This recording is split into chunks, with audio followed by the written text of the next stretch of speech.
Hello everyone, स्वागत है बेटा आप सबका हमारे इस नए लेक्चर में कोऑर्डिनेट ज्योमेट्री के। और बेटा आज से हमें सर्कल का नया टॉपिक स्टार्ट करना है। मैंने अभी तक आपको बेटा बहुत सारी चीजें बताई हैं, खास तौर पर जो डायमेट्रिकल फॉर्म हमने पढ़ा था वो बहुत ही जबरदस्त टॉपिक था और एक इंपॉर्टेंट कंसेप्ट था जो आई होप आपको अच्छे से समझ में आ गया होगा। आज के लेक्चर में बच्चों सबसे पहले तो हमें position of a point with respect to a circle देखना है और उसके बाद अगर समय मिला तो एक टॉपिक मैं आपको आज और कराऊंगा।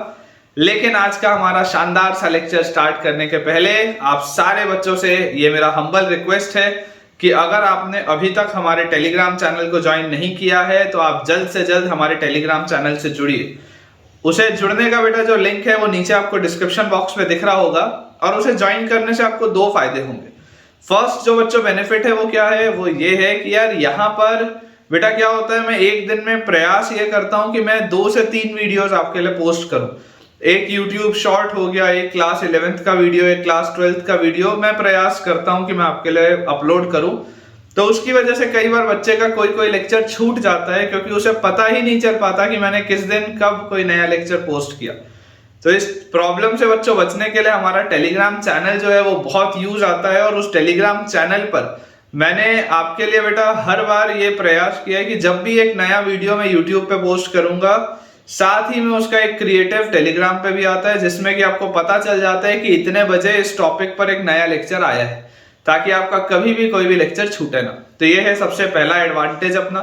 और जो बच्चों सेकंड एडवांटेज है वो ये है कि यार यहाँ पर बेटा मैं आपको बहुत सारे सवालों की प्रैक्टिस कराऊंगा क्लास में, लेकिन मुझे ये बात पता है कि मेंस और एडवांस का पेपर क्रैक करने के लिए इतने सवालों से काम नहीं चलेगा, हमें और ज्यादा क्वेश्चंस की प्रैक्टिस की जरूरत है। और वो एक्स्ट्रा क्वेश्चंस हमें कहाँ मिलेंगे, तो अगेन हमारे टेलीग्राम चैनल पे मिलेंगे।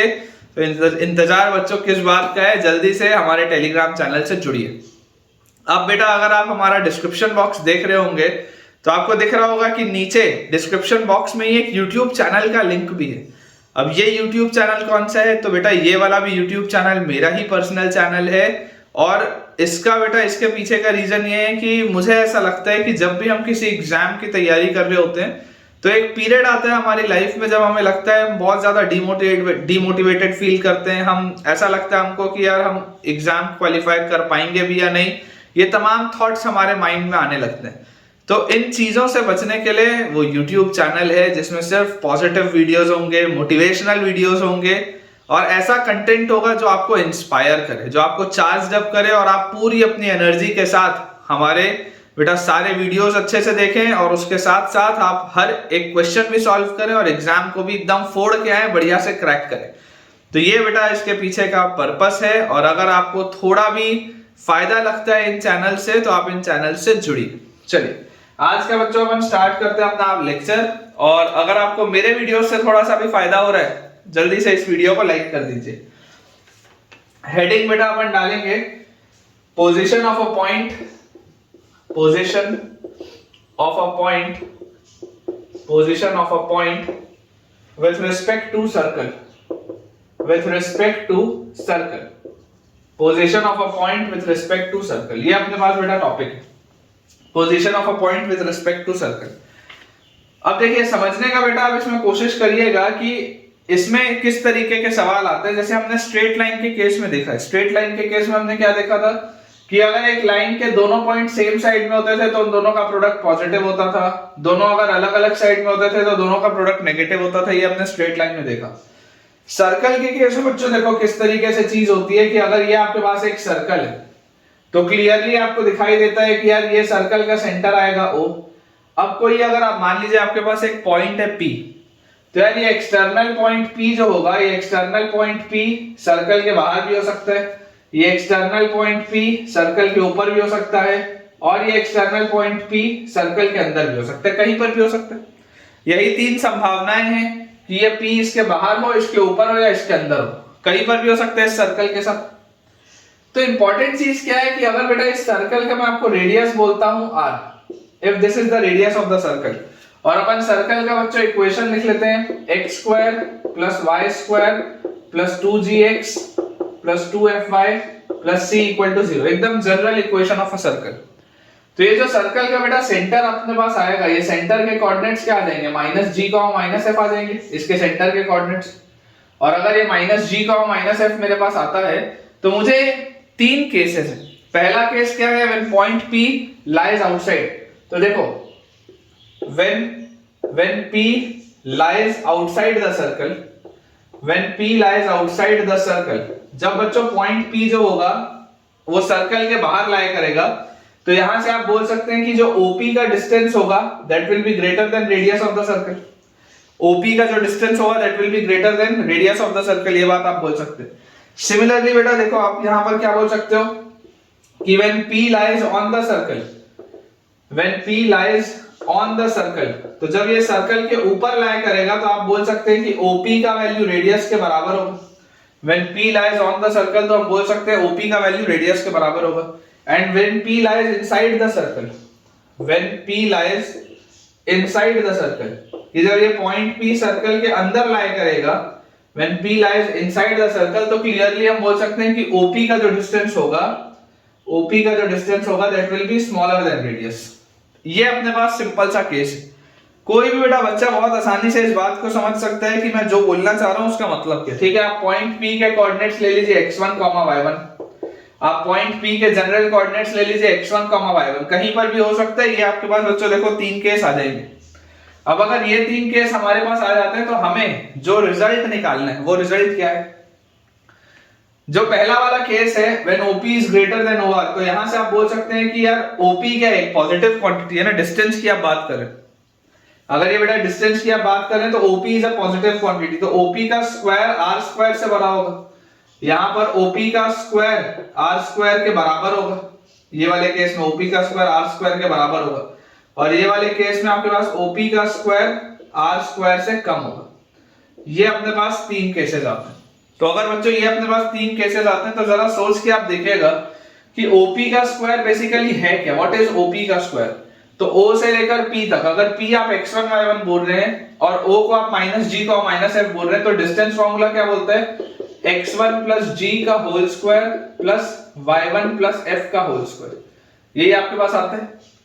ठीक है, तो यार ये देखो, ये अपने पास था case 1, this was your case 1, ये अपने पास था केस 2 एंड ये अपने पास था केस 3। तो अगर हम इन तीनों केसेस की बात करें तो सबसे पहले देखिए केस 1 देखते हैं। केस 1 के केस में क्या होगा, केस 1 में आपके पास है OP square is greater than r square. Radius क्या होता है, इस सर्कल का जो रेडियस होता है बेटा, इस सर्कल का रेडियस आपके पास आता है √g square plus f square minus c। इस सर्कल का रेडियस क्या आता है, √g square plus f square minus c।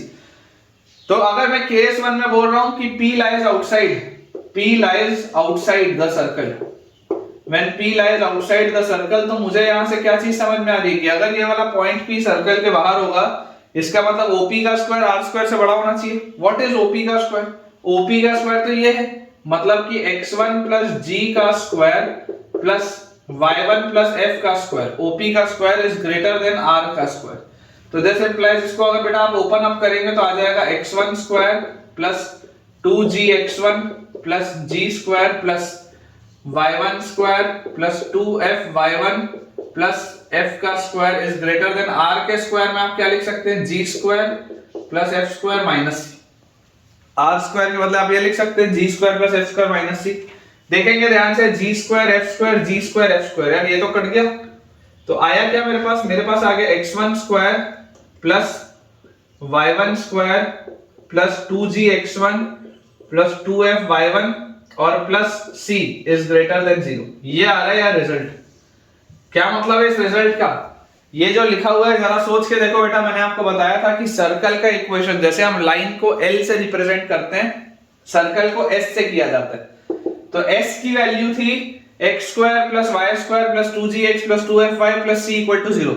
जरा सोच के देखो, ये रिलेशन और ये रिलेशन बहुत मिलता जुलता है, ये रिलेशन और ये रिलेशन बहुत मिलता जुलता है। मैं क्या इसको S1 बोल सकता हूं कि S1 greater than 0। S1 greater than 0 मतलब क्या होता है, S1 ग्रेटर देन 0 मतलब जहां पर ये आपके पास, जहां पर x और y था उसके बदले आपने x1 और y1 रख दिया, सिर्फ यही अंतर है। जहां जहां पर भी x और y था वहां वहां पे अपन ने x1 और y1 रख लिया, सिर्फ यही अंतर है और बाकी सारी चीजें सेम है। तो आप देख लीजिए, जैसे ही आपके पास ये आएगा कि P lies outside the circle, अगर P जो पॉइंट है अगर वो सर्कल के बाहर लाया करेगा तो तुरंत आप क्या बोल सकते हैं, तुरंत आप बोल सकते हैं कि S1 इज ग्रेटर देन 0।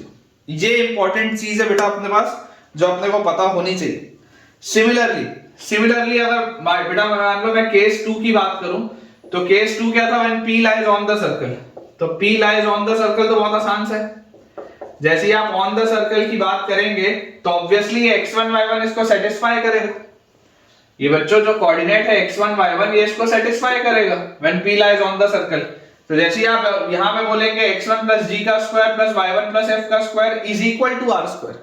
इस केस में आप बोलेंगे is equal to r square. जैसे ही आप इसको सॉल्व करेंगे, क्या मैं डायरेक्टली लिख दूं कि s1 की वैल्यू 0 के बराबर आ जाएगी? सोच के देखो, ये ग्रेटर देन में था तो आपके पास ये रिजल्ट आया। अगर आप इसी को इक्वालिटी के साथ सॉल्व करोगे, इक्वालिटी के साथ, तो डायरेक्टली आपके पास आ जाएगा s1 equal to 0। s1 equal to 0 मतलब क्या है कि ये जो x1 y1 वाला कोऑर्डिनेट है ये इसको सेटिस्फाई करता है, ये इसका मतलब है। एंड फाइनली थर्ड केस बेटा अपने पास क्या है, case 3।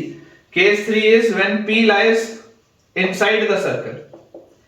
When P lies inside the circle, तो inside the circle के केस में ये जो आपके पास आएगा डिस्टेंस OP, ये OP क्या होगा, R से छोटा होगा, या OP का square will be less than R square.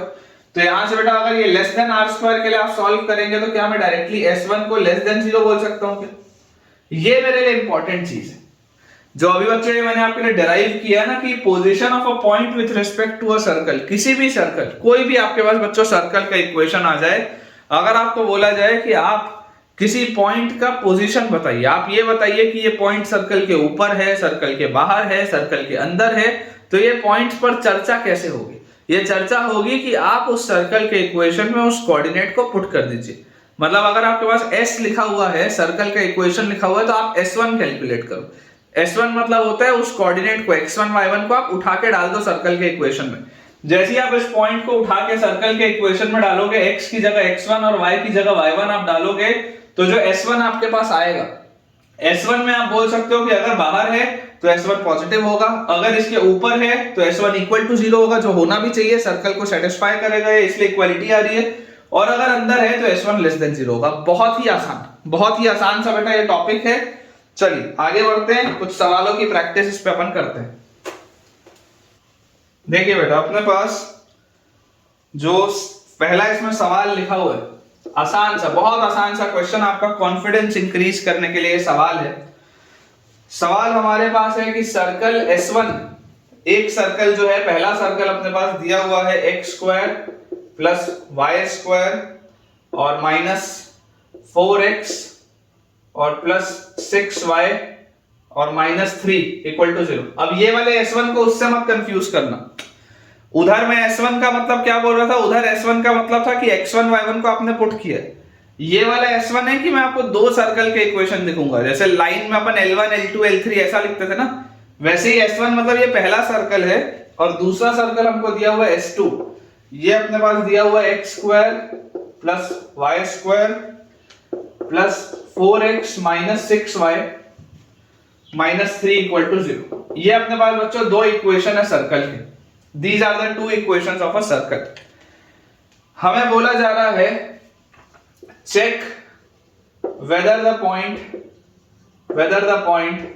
एकदम आसान सा सवाल, check whether the point 1,2 lies outside oblique on oblique inside S1 and S2। S1 और S2 के लिए ये बाहर हैं, अंदर हैं या सर्कल पर लाया करते हैं, आपको ये वाली चीज की जानकारी इस सवाल में देनी।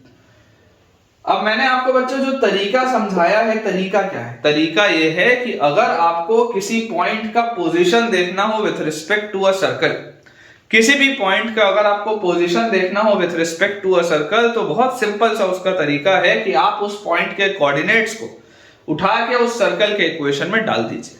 अगर ये पूरी चीज पॉजिटिव आ गई तो बाहर होगा पॉइंट, अगर ये पूरी चीज 0 के बराबर आ गई तो सर्कल के ऊपर होगा पॉइंट, और अगर ये पूरी चीज नेगेटिव आ गई तो सर्कल के अंदर होगा पॉइंट। बहुत सीधी सी बात। तो हम बोलते हैं कि पुट 1,2 इन S1। आप ये 1,2 S1 में डालें तो आपके पास क्या आ जाएगा, 1 square plus 2 square minus 4 into 1 plus 6 into 2 minus 3, ये आपके पास आएगा। जरा सोच के देखिए ये पॉजिटिव है या नेगेटिव। तो 1 का स्क्वायर 1, 2 का स्क्वायर 4, ये आ गया माइनस 4 प्लस आ गया 12 माइनस आ गया 3, 4 माइनस 4 खत्म, 12 और प्लस 1 13 माइनस, दिस इज 10। यार ये तो पॉजिटिव है, ये तो पॉजिटिव क्वांटिटी आ रही है। अगर ये पॉजिटिव क्वांटिटी आ रही है मतलब आप बोल सकते हैं 1,2 lies outside the circle S1। बहुत आसान सी बात, lies outside the circle S1, ये इसका मतलब है 1,2 lies outside the circle S1। ठीक है। सिमिलरली अगर मान लीजिए बच्चों हम 1,2 को सर्कल S2 में पुट करें, पुट 1,2 इन S2, तो जैसे बच्चों आप इसको S2 में पुट करेंगे, S2 में पुट करते ही आपके पास देखो क्या आ जाएगा, यहां से आपके पास आ जाएगा 1 square plus 2 square plus 4 into 1 plus 4 into 1 minus 6 into 2 और माइनस 3, ये लिखा। तो यार यहां से 1 प्लस 4 माइनस 12 माइनस 3 कितना होता है देखो, 4 और 4 8 और 1 9, 9 माइनस 12 इज माइनस 3 और माइनस 3 इज माइनस 6। भाई साहब ये तो यार नेगेटिव आ रहा है, ये तो नेगेटिव आ रहा है। और अगर ये बच्चों पूरी की पूरी चीज नेगेटिव आ रही है then it means point 1,2 lies inside the circle S2, inside the circle S2, ये इसका मतलब है। ठीक है। आप बेटा अगर चाहे ना तो इसका फील लेने के लिए देखो सवाल, आप इसका ग्राफ भी बना के देख सकते हो। समझ पा रहे हो? देखो मैं आपको एक इसका फील दिलाता हूं, सवाल का फील कैसे लिया जाता है। जो बच्चे बोलते हैं ना कि सर कोऑर्डिनेट ज्योमेट्री समझ नहीं आ रहा, भाई साहब आपको समझ इसलिए नहीं आ रहा है क्योंकि आप उसको सोच नहीं पा रहे हो। आप इक्वेशन देख के ग्राफ बनाने का प्रयास करो। जिस दिन आप ग्राफ बनाना सीख जाओगे ना ऑटोमेटिकली आपको चीजें दिखने लगेंगी, विजुअलाइज होने लगेंगी। मैं आपको देखो फील देता हूं पूरे इसके ग्राफ, इसका ग्राफ होगा कैसे। आपको यहां से देखो 2gx होता है, सेंटर क्या आएगा बोलो, g की वैल्यू आएगी -2 तो सेंटर आएगा 2, f की वैल्यू आएगी 3 मतलब -f मतलब -3, ये आएगा सेंटर आपके पास 2, -3 आ जाएगा इसका सेंटर। देख लो 2gx है, g की वैल्यू आएगी -2 तो -g होगा 2 और f की वैल्यू आएगी 3 तो -f होगा -3 और इसका रेडियस क्या होगा, radius will be root over g square plus f square आ गया 9 और -c मतलब +3।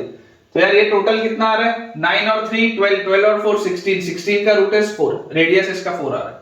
दूसरे वाले सर्कल का सेंटर g की वैल्यू आएगी 2 मतलब -g इज -2 और f की वैल्यू अपने पास आएगी -3 मतलब -f इज 3 और इसका रेडियस कितना आ जाएगा, radius again g square plus f square -3 मतलब ये +3।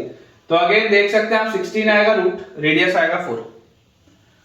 अगर मैं इसका इक्वेशन देखूं, कार्टेशियन प्लेन बना लेते हैं। इस कार्टेशियन प्लेन में ध्यान से आप ऑब्जर्व करें, पहला आपके पास जो सर्कल का सेंटर है वो है 2, -3 पे। तो अगर ये 2, -3 1 2 और ये आपके पास आ गया 1 2 3, ये मैं आपको एक्स्ट्रा बता रहा हूं, काम नहीं है सवाल में इसका, बिल्कुल भी इसका काम नहीं है। एक्स्ट्रा मैं आपको नॉलेज दे रहा हूं कि आपको थोड़ा सा फील आए कि हो क्या रहा है क्वेश्चन। और इसका रेडियस हमारे पास दिया हुआ है 4। अगर बच्चों इसका रेडियस आपके पास 4 दिया हुआ है तो देखो ये तो 2 यूनिट्स के डिस्टेंस पे था, तो यार रेडियस 4 है मतलब ये कुछ ऐसा सर्कल होगा अपने पास, कुछ इस तरीके का, इस पैटर्न का बेटा ये कुछ सर्कल बनेगा। ठीक है क्या, देख लो कुछ इस पैटर्न का ये सर्कल अपने पास ऐसे, ये अप्रोक्सीमेट मैंने आपके लिए बनाया है कर्व, अंदाजे से बना रहा हूं, ऐसा कुछ होगा। और उसके बाद आपके पास देखो दूसरा क्या है, दूसरा आपके पास दिया हुआ है इक्वेशन -2,3 मतलब कि इसका जो सेंटर आपके पास आएगा, इसका सेंटर आएगा -2 और 3, तो 1 2 और 3 -2,3 होगा कहीं पे यहां पे, अंदाजे से फिर बना रहा हूं -2,3 यहां पर होगा और इसका भी रेडियस 4 है, इसका भी रेडियस 4 है मतलब ये वाला जो सर्कल होगा आपके पास ये कुछ इस तरीके का, इस पैटर्न का कुछ सर्कल होगा। ठीक है। अब ये अगर बेटा अपने पास दो सर्कल बन गए, ठीक है, ये आपका सर्कल S2 है, ये आपका सर्कल S1 है। फील लो, समझो हो क्या रहा है सवाल में। आप देखेंगे कौन सा पॉइंट था 1,2 देखो अंदाजे से मुझे दिख रहा है, यहां पर है 1,2, अंदाजे से मैं बोल सकता हूं, फ्री हैंड बनाया हूं फिर भी अंदाजे से बोल सकता हूं कि 1,2 जो होगा वो सर्कल S1 के बाहर होगा, देख लो आउटसाइड द सर्कल S1, और ये जो 1,2 है ये सर्कल S2 के अंदर है, देख लो इनसाइड द सर्कल S2। जब तक ये नहीं करोगे तब तक मजा नहीं आएगा कोऑर्डिनेट ज्योमेट्री में। मुझसे अक्सर बेटा मैं मतलब ये बहुत सुना हूं बच्चों से, कई सारे बच्चे मुझे बोलते हैं कि सर कोऑर्डिनेट ज्योमेट्री बहुत डिफिकल्ट है, बहुत कठिन लग रहा है, बन नहीं रहा, और ओवर द इयर्स कई सारे बच्चों ने ये चीज बोली भी है। But believe me coordinate geometry एक बहुत आसान सा चैप्टर है। बहुत आसान सा चैप्टर क्यों है, क्योंकि कोऑर्डिनेट ज्योमेट्री सिर्फ लेंदी है, डिफिकल्ट नहीं है। उसमें बहुत सारे रिजल्ट्स हैं, पर डिफिकल्ट नहीं है। और रिजल्ट्स अगर हमको याद होते हैं तो हमारा समय बचता है। आप समझिए, जब बेटा आपको बहुत सारे रिजल्ट्स याद होंगे ना तो आप टाइम सेव कर लेंगे, क्वेश्चन आपसे जल्दी सॉल्व होगा। लेकिन अगर आपको रिजल्ट याद नहीं भी है तब भी अगर आपका बेटा कंसेप्ट क्लियर है ना तो सवाल अटकेगा तो कभी नहीं, समय लग सकता है। मैं बोलता हूं, मैं बिल्कुल इस बात को मानता हूं कि कोई सवाल होगा अगर रिजल्ट याद होगा तो 1 मिनट में सॉल्व होगा, रिजल्ट याद नहीं होगा तो 5 मिनट में सॉल्व होगा, नहीं तो 10 मिनट में सॉल्व होगा, लेकिन होगा जरूर। कोऑर्डिनेट ज्योमेट्री का सवाल एडवांस का भी चाहे क्यों ना हो, अटकता बेटा कभी नहीं है। इस बात को आप गांठ बांधकर अपने दिमाग में रख लीजिए कि कोऑर्डिनेट ज्योमेट्री का सवाल कभी भी अटक नहीं सकता। आपके जरूर बेटा मैं मानता हूं थोड़े से कंसेप्ट्स कमजोर होंगे, इसी के लिए सारे लेक्चर्स हैं। मैं इतने डिटेल में सारे लेक्चर्स क्यों दे रहा हूं, जैसा मैं क्लास में पढ़ाता था एज इट इज बेटा मैं आपको कंटेंट दे रहा हूं, उससे ज्यादा ही दे रहा हूं। आप अगर बेटा किसी बच्चे से, अगर आप किसी को जानते हो जो मुझसे पढ़ा है क्लासरूम में, तो आप अगर उसके नोट से भी कंपेयर करेंगे ना तो मैं आपको यहाँ ज्यादा कंटेंट दे रहा हूं, उससे ज्यादा। और मैं हर साल का ये कोशिश करता हूं कि एवरी ईयर मैं उसमें कंटेंट बढ़ाता जाऊं। मतलब हो सकता है अगर नेक्स्ट ईयर जो नेक्स्ट बैच या जो मैं नेक्स्ट वीडियोस डालूंगा जब आप उसमें देखेंगे ना तो हो सकता है आपको इससे बेटर उसमें कंटेंट मिले, क्योंकि मैं अपने मटेरियल को भी रिफाइन करता जाता हूं। तो मैं आपको एक सिंपल सा बस ट्रिक बता रहा हूं, इन चीजों को अपने माइंड में रखिए। आप जब तक ये सब अच्छे से ऑब्जर्व करना नहीं सीखेंगे तब तक फील नहीं आएगी कोऑर्डिनेट ज्योमेट्री में। और अगर सर्कल्स में फील नहीं आएगी तो फिर पैराबोला भी कमजोर पड़ेगा, फिर इलिप्स भी कमजोर पड़ेगा, फिर हाइपरबोला भी कमजोर पड़ेगा, सारे लाइन से आपके वीक होते जाएंगे।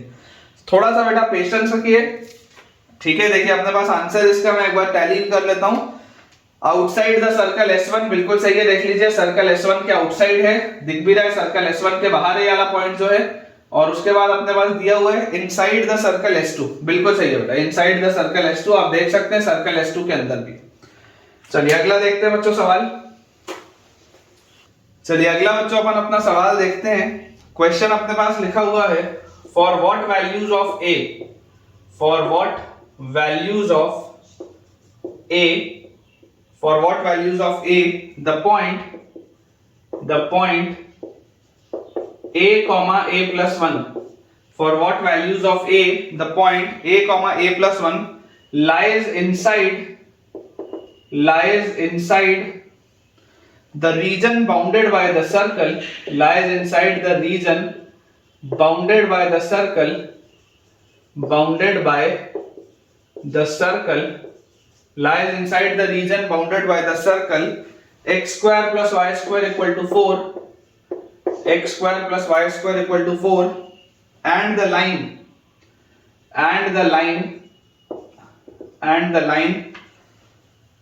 x plus y equal to 2, and the line x plus y equal to 2 in the first quadrant, in the first quadrant। ये अपने पास बच्चों सवाल लिखा हुआ है, ठीक है, ये अपना क्वेश्चन इसमें दिया हुआ है। देखिए for what values of A the point A comma A plus 1 lies inside the region bounded by the circle and the line। सबसे पहले ग्राफ बनाओ, बिना ग्राफ बनाए सवाल बेटा समझ ही नहीं आता कि पूछ क्या रहा है। सबसे पहला स्टेप है ग्राफ बनाना। यहां पर हमको दिख रहा है x square plus y square equal to 4। अब आपको देखो फील आ जानी चाहिए कि यार x square plus y square equal to 4 एक ऐसा सर्कल है जिसका सेंटर है 0,0 और रेडियस है 2, क्योंकि ये 2 का स्क्वायर लिखा हुआ है। तो आपको पता है x square plus y square equal to r square होता है, तो रेडियस 2 आएगा। मतलब ये जो सर्कल है, ये सर्कल हमारे पास कुछ इस पैटर्न का बना हुआ है बेटा, ये कुछ इस पैटर्न का मेरे पास सर्कल बना हुआ है। ये वाला जो पॉइंट आएगा, this point will be 2,0, this point will be minus 2,0, this is 0,2 and this is 0,-2। ये अपने पास आ जाएगा। जैसे ही बच्चों ये वाली चीज मेरे पास आई, अब इसके साथ आपको बोला जा रहा है and the line x plus y equal to 2। ये वाली जो लाइन है, देखो ये वाली जो स्ट्रेट लाइन है x plus y equal to 2, this is the straight line x plus y equal to 2। देखो ऑब्जर्व करके, x को 0 रखोगे तो y 2 आएगा, यहां से पास हो रहा है ना, और y को 0 रखोगे तो x 2 आएगा, यहां से पास हो रहा है। तो ये वाली जो लाइन है, ये वाली लाइन और ये वाले सर्कल के बीच का ये जो एरिया है, आपसे ये पूछा जा रहा है। देखो जब तक अब अगर मैं ग्राफ नहीं बनाता, उनको समझ में नहीं आता हो क्या है। बिना ग्राफ बनाए तो समझ ही नहीं आता भाई साहब चल क्या रहा है, कौन सा सर्कल, कौन सी लाइन, कौन सा क्वाड्रेंट। फिगर बनाया तो दिखा, फिगर बनाने से तो दिखता है कि हो क्या रहा है। तो आप चाहते हैं कि ये जो a कॉमा a प्लस 1 है वो इस रीजन में लाई करे, आप ये चाहते हैं कि a कॉमा a प्लस 1 इस रीजन में लाई करे। अब अगर आप इसको इस रीजन में लाई कराना चाहते हैं तो सबसे पहले आप क्या बोलेंगे कि यार इनसाइड द सर्कल होना चाहिए। सबसे पहले तो क्या होना चाहिए, इनसाइड द सर्कल होना चाहिए। तो इनसाइड द सर्कल मतलब आप क्या बोलेंगे, आप बोल देंगे कि आपके पास इक्वेशन सर्कल का क्या दिया है, सर्कल का इक्वेशन दिया है x square plus y square minus 4 equal to 0। ये आपके पास सर्कल का इक्वेशन है। तो आप सबसे पहले बोलेंगे कि s1 should be less than 0। Circle के अगर अंदर है तो s1 should be less than 0।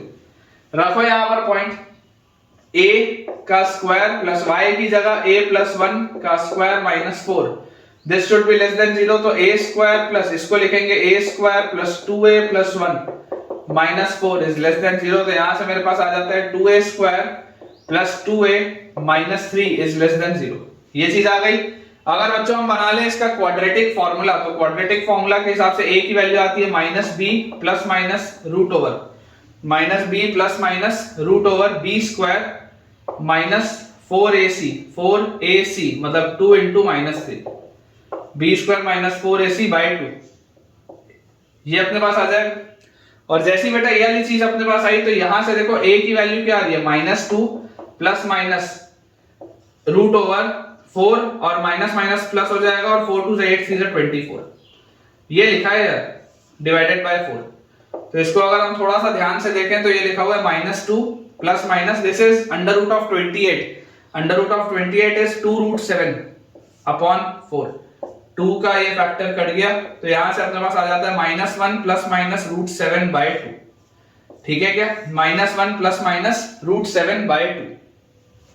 तो ये जो आपके पास बेटा क्वाड्रेटिक था, अगर बोला जा रहा है लेस देन 0 तो नंबर लाइन में जरा सोच के देखो, ये वाला पॉइंट आएगा माइनस 1 माइनस रूट 7 बाय 2 और ये वाला पॉइंट आएगा minus 1 plus root 7 by 2। This is positive negative positive. Less than 0 बोला जा रहा है तो यहां से मेरे पास आंसर क्या आएगा, ये वाले से आएगा answer a belongs to minus 1 minus root 7 by 2 से लेकर माइनस 1 प्लस रूट 7 बाय 2 तक। ये अपने पास आएगा इतने हिस्से का। मतलब अगर आप सर्कल के अंदर चाहते हैं तो सर्कल के अंदर में इतने हिस्से का, तो ये आपके पास आंसर आता है। ये बात सही है। अब देखिए इंपॉर्टेंट बात क्या है, इंपॉर्टेंट बात ये है कि लाइन के इस साइड होना चाहिए, ये वाली लाइन के ऊपर होना चाहिए। तो मैंने आपको बताया था लाइन के केस में कि अगर आपके पास लाइन के केस में केवल एक कोऑर्डिनेट हो तो आप दूसरे कोऑर्डिनेट का सहारा ले सकते हैं ओरिजिन का। ये मैंने आपको सिखाया था कि अगर आपके पास बच्चों लाइन के केस में केवल एक कोऑर्डिनेट हो तो आप जो दूसरा कोऑर्डिनेट ले सकते हैं वो आप सहारा ले सकते हैं ओरिजिन का। तो अगर बच्चों मैं ओरिजिन का सहारा लूं तो मैं बोलता हूं कि ये जो लाइन मेरे पास है x plus y equal to 2 या x plus y minus 2 equal to 0, तो ओरिजिन और ये वाला पॉइंट इसके अगल बगल में होना चाहिए, ये इसका मतलब है। तो आप बेटा लाइन का इक्वेशन क्या बोलिए, आप लाइन का इक्वेशन बोलिए x plus y minus 2 equal to 0। This is the equation of your line कि x plus y minus 2 equal to 0। अगर ये मेरे पास लाइन का इक्वेशन है तो जो ओरिजिन है और a प्लस 1 है वो इसके अगल बगल होना चाहिए। मतलब कि आप जब इसमें ओरिजिन डालेंगे तो 0 प्लस 0 माइनस 2 और a प्लस 1 डालेंगे तो a प्लस 1 माइनस 2। ये जो दोनों का प्रोडक्ट होगा, क्योंकि ये दोनों लाइन के अपोजिट साइड में है तो ये this should be less than 0। ये समझ में आना चाहिए। यहां पर वो स्ट्रेट लाइन का बच्चों कंसेप्ट आता है। देखो याद करो मैंने बोला था कि अगर स्ट्रेट लाइन के आपको सिर्फ एक ही पॉइंट दिया है तो केवल एक पॉइंट में आप ग्रेटर देन 0 नहीं बोल सकते, आपको दूसरा पॉइंट ओरिजिन लेना पड़ेगा। और जब तक आप दूसरा पॉइंट ओरिजिन नहीं लेंगे आपका काम नहीं चलेगा। तो यहां से आप देख सकते हैं कि ये ओरिजिन के इस साइड है, ये ओरिजिन के इस साइड है, तो दोनों का जो प्रोडक्ट होगा वो आएगा नेगेटिव। तो यहां से अपने पास देखो क्या आ जाता है 0 प्लस माइनस 2। तो ये माइनस 2 की वजह से साइन नेगेटिव था, तो यहां से आप बोल सकते हैं 2a माइनस 1 पॉजिटिव होना चाहिए। माइनस 2 को हटा दोगे तो ये पॉजिटिव हो जाएगा। इसका मतलब a जो है वो हाफ से बड़ा होना चाहिए। ये इसका मीनिंग है कि a की वैल्यू जो होगी वो हाफ से बड़ी होगी। अब मेरे पास देखो दो सेट ऑफ आंसर्स आ रहे हैं। पहला आंसर है कि a को हाफ से बड़ा लो, दूसरा आंसर है कि a को माइनस 1 माइनस रूट 7 बाई 2 से लेकर माइनस 1 प्लस रूट 7 बाई 2 के बीच में रखो। तो दोनों का इंटरसेक्शन क्या होगा? अगर आप बच्चों नंबर लाइन बनाएंगे तो नंबर लाइन में आप क्या बोलेंगे, एक जगह आपके पास लिखा है -1 माइनस रूट 7 बाई 2, बीच में लिखा है हाफ, उसके बाद आपके पास लिखा है -1 प्लस √7/2, क्योंकि देख लो √7 की वैल्यू क्या होती है 2 पॉइंट समथिंग, है ना, 2 पॉइंट समथिंग इसकी वैल्यू होती है, और मतलब 2 से बड़ी ही होती है इसकी वैल्यू। उसमें से आप 1 हटाओगे तो जो भी आएगा वो 1 से बड़ा ही होगा, और 1 से बड़ा डिवाइडेड बाय 2 जो भी होगा वो हाफ से बड़ा ही होगा। तो ये अपने पास है। अब पहला आपके पास एक आंसर बोलता है कि माइनस इस आप इंटरवल में लीजिए, दूसरा आंसर बोलता है आप हाफ से बड़ा कुछ भी लीजिए। तो दोनों में कॉमन क्या है, दोनों में जो कॉमन आएगा that will be the final answer, which is a belongs to half से लेकर कहां तक, तो -1 प्लस √7/2 तक। ये अपने पास आएगा बेटा फाइनल आंसर। देख लो, final answer will be a belongs to half comma -1 plus √7/2, बिल्कुल सही। तो आई होप आपको बेटा ये वाली चीज अच्छे से समझ में आई होगी। एक इंपॉर्टेंट कंसेप्ट था जो मैंने अभी आपके लिए इसमें डिस्कस किया। चलिए बेटा एक छोटा सा अपन सवाल और करते हैं, उसके बाद एक नए कंसेप्ट की तरफ आगे बढ़ेंगे। क्वेश्चन लिखा हुआ है, if the join of x1y1 if the join of x1y1 and x2y2 if the join of x1y1 and x2y2 makes an obtuse angle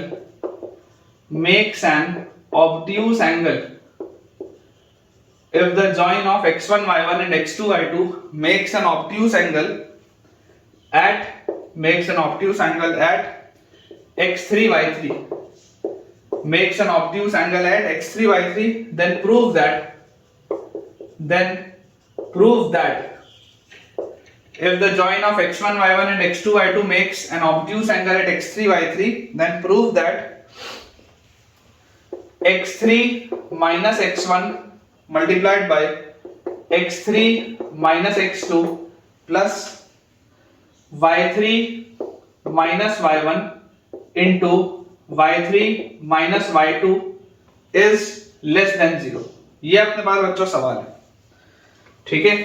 अब इस क्वेश्चन में मैं स्टार लगा देता हूं क्योंकि ये अप्रोच बहुत इंपॉर्टेंट है ना। इस सवाल का इंपॉर्टेंट है बेटा अप्रोच, सबसे खतरनाक और बहुत स्टैंडर्ड अप्रोच है। आप नॉर्मली इस सवाल को करोगे तो सॉल्व नहीं होगा, आपको अप्रोच ये समझना पड़ेगा। मुझे यार ये जो जैसे लिखा हुआ है ना, ये इसकी प्रोफाइलिंग देख के यार मुझे ऐसी फीलिंग आ रही है कि भाई साहब ये डायमेट्रिकल फॉर्म से रिलेटेड है, क्योंकि 2x के प्रोडक्ट और 2y के प्रोडक्ट तो यार डायमेट्रिकल फॉर्म में ही आते थे और तो कहीं नहीं आते थे, है ना। तो ये देख के अप्रोच की फीलिंग आती है, अप्रोच की इसमें फीलिंग आती है क्या कि अपन ऐसा इसमें अप्रोच करें अगर कि हम ये बोले कि if the join of x1y1 and x2y2 makes an obtuse angle at x3y3, तो राइट अ सर्कल, अप्रोच है write a circle whose diameter, write a circle whose diameter has endpoints coordinate as whose diameter has endpoint coordinates as x1y1 and x2y2। आप एक ऐसे circle का equation इसमें लिखने का प्रयास करें जिसके कि डायमीटर के जो एंड पॉइंट्स हैं उसका कोऑर्डिनेट है x1y1 और x2y2। क्या मैंने आपको बोला, मैं आपको बोल रहा हूं कि आप एक ऐसे सर्कल का बच्चों इक्वेशन लिखने का प्रयास करें जिसका कि ये देखो, यहां पर इसको अपन नहीं बनाते, थोड़ा सा मैं इसको बेहतर बनाता हूं। देखिए आप ऐसा बनाइए, ये आपके पास इमेजिन करिए एक सर्कल। अब इस सर्कल में हमने ये एक डायमीटर ले लिया, कोई भी एक डायमीटर जिसके एंड पॉइंट्स आपके पास हैं x1y1 एंड x2y2, ठीक है क्या। x1y1 और x2y2 इसके डायमीटर के एंड पॉइंट्स, ये अपन ने लिखा। अब जैसे ही हमने ये चीज लिखी तो सर्कल का इक्वेशन क्या आ जाएगा, इक्वेशन ऑफ सर्कल हमारे पास यहां से आ जाएगा डायमेट्रिकल फॉर्म में। आप पढ़े लास्ट लेक्चर में x minus x1 into x minus x2 plus y minus y1 into y minus y2 is equal to 0। यही है diametrical form, x minus x1 into x minus x2 plus y minus y1 into y minus y2 is equal to 0। This is the diametrical form of a circle. अब जो बहुत खतरनाक observation है, बहुत जबरदस्त और खतरनाक ऑब्जर्वेशन, क्या लिखा है, if the join x1 y1 and x2 y2, इन दोनों का जो जॉइन है, इन दोनों को जो लाइन जोड़ रही है, makes an obtuse angle at x3 y3। वापस सुनो, बहुत ध्यान से सुनो, बार बार पढ़ो, जब तक फील ना आए तब तक पढ़ो। क्या लिखा है, if the join of x1 y1 and x2 y2, ये दोनों को ज्वाइन करती हुई जो लाइन होगी makes an obtuse angle at x3y3। बहुत तसल्ली से सुनना कि अगर यार ये एक, मान लो आपके पास एक पॉइंट होता है x3y3, इमेजिन करो, सोच के देखो, इमेजिन करो अगर x3y3 एक पॉइंट होता जो यहां सर्कल के ऊपर होता तो क्या ये एंगल 90 डिग्री होता क्या? अगर x3y3, फिर बोल रहा हूं, अगर x3y3 इस सर्कल के ऊपर होता तो क्या ये वाला ट्राइंगल राइट ट्राइंगल होता? बात है सही।